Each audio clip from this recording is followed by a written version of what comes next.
Qui es-tu, Cyril? Alors moi je suis Cyril et à cette époque-là, eh bien j'étais musulman sunnite.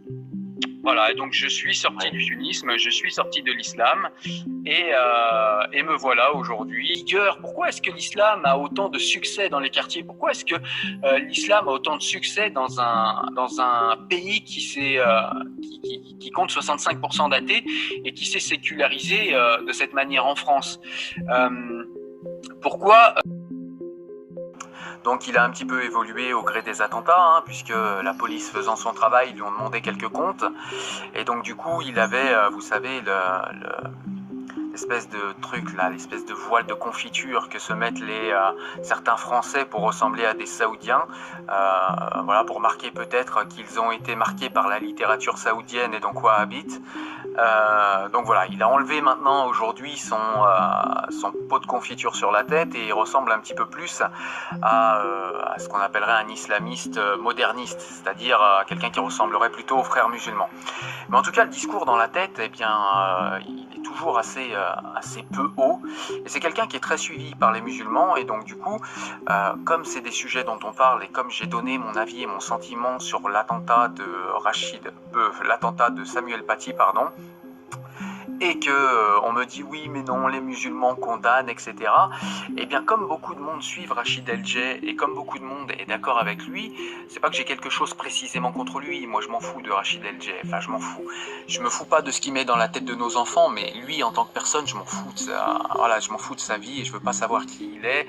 Moi ce qui m'intéresse c'est les conneries qu'il véhicule sur internet et je me propose dans cette vidéo de parler de la vidéo qu'il a faite pour parler des attentats et pour parler de la décapitation de Samuel Paty. Et je vais vous dire ce que j'en pense et en fait cette vidéo aura va faire d'une pierre deux coups, aura un double but. C'est tout simplement de montrer par l'exemple ce que pensent beaucoup de musulmans, puisque encore une fois Rachid El-Jay est suivi par énormément de musulmans en France. Et ça aura également pour effet de répondre tout simplement à Rachid El-Jay et puis de lui montrer à quel point son niveau réflexif n'est pas haut et à quel point s'il aime la communauté musulmane, je pense qu'il ferait mieux de se taire, de fermer sa chaîne YouTube et d'arrêter de donner son avis parce que vraiment ça vole vraiment pas haut et il envoie les gens dans une direction éthique qui fait un petit peu peur quand même tellement elle est basse. Voilà, donc on est parti, je vais répondre à Rachid. Je vous mettrai le lien de sa vidéo d'ailleurs en description puisque je vais pas forcément faire des coupures à chaque fois, sinon ça va être lourd à regarder. Donc au niveau de la forme, je vous laisserai voir sa vidéo si ça vous intéresse dans la description, je mettrai le lien. Mais là en tout cas, moi je vais répondre en fait à chacun de ces arguments point par point. Allez, on est parti. Maintenant, les fables du Coran revisitées par Rachid El-Jay, c'est bien.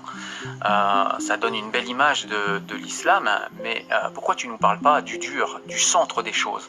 Le centre névralgique de la réflexion est pour moi les hadiths, et notamment les sahirs, qui sont extrêmement violentes. Et ça, tu ne peux pas l'ignorer, tu ne peux pas ne pas le savoir. Je sais qu'au niveau de ce que tu connais de la religion, tu as évolué, parce que c'était vraiment très très bas il y a quelques années, tu as un petit peu évolué, mais il me semble que tu ne peux pas ignorer ça, tu ne peux pas ne pas avoir lu les Muslim et Bukhari par exemple.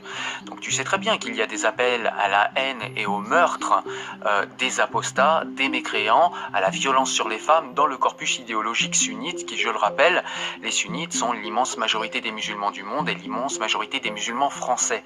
Donc au lieu de nous raconter des belles fables pour les enfants de 8 ans, il serait peut-être bien qu'on rentre dans le dur et qu'on se comporte comme des adultes et qu'on soit un petit peu rationaliste, un petit peu sérieux et qu'on s'intéresse à ce corpus-là. Et moi, ce que je m'attendais à voir dans cette vidéo, de la part de quelqu'un qui se prétend d'une hauteur éthique et qui se prétend être un guide, puisque quand tu parles, tu dis pas « je », tu dis « nous ». Donc tu parles des musulmans, tu parles de la Oumma, tu parles d'une communauté qui serait la tienne. Donc tu te places en berger en fait.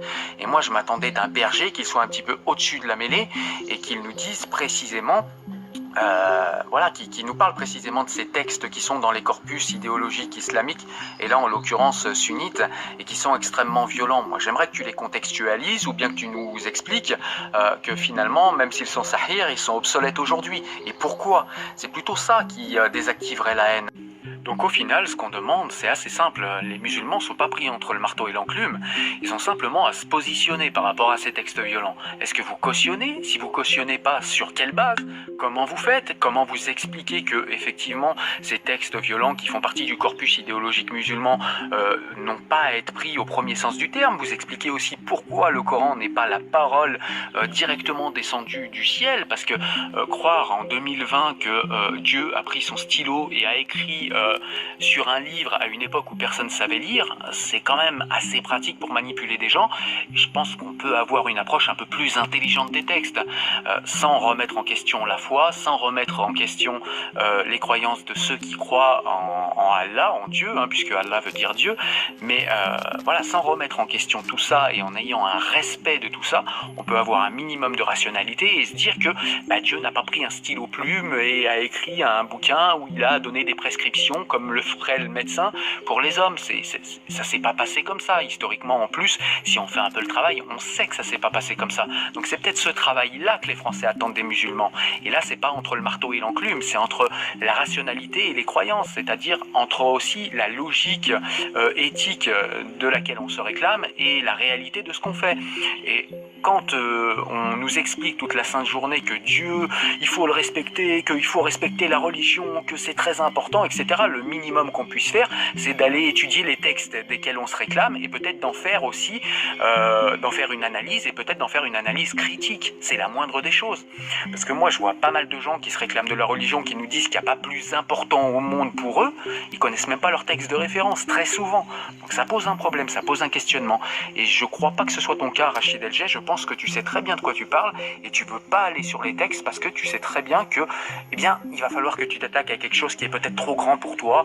Tu n'as pas le courage, pas l'intellect, pas, je sais pas. Il y a quelque chose que tu n'as pas, mais tu ne peux pas ignorer la violence qu'il y a et dans le Coran et dans le fait que la violence qui est rapportée dans le Coran n'est pas pareille que dans les autres livres saints, puisque c'est censé être la parole directe de Dieu, et tu ne peux pas ignorer tout autour du Coran le corpus idéologique que constitue le hadithisme, et qui est lui aussi extrêmement violent, je le répète, avec les apostats, avec les mécréants, et avec ceux en général qui ne sont pas musulmans.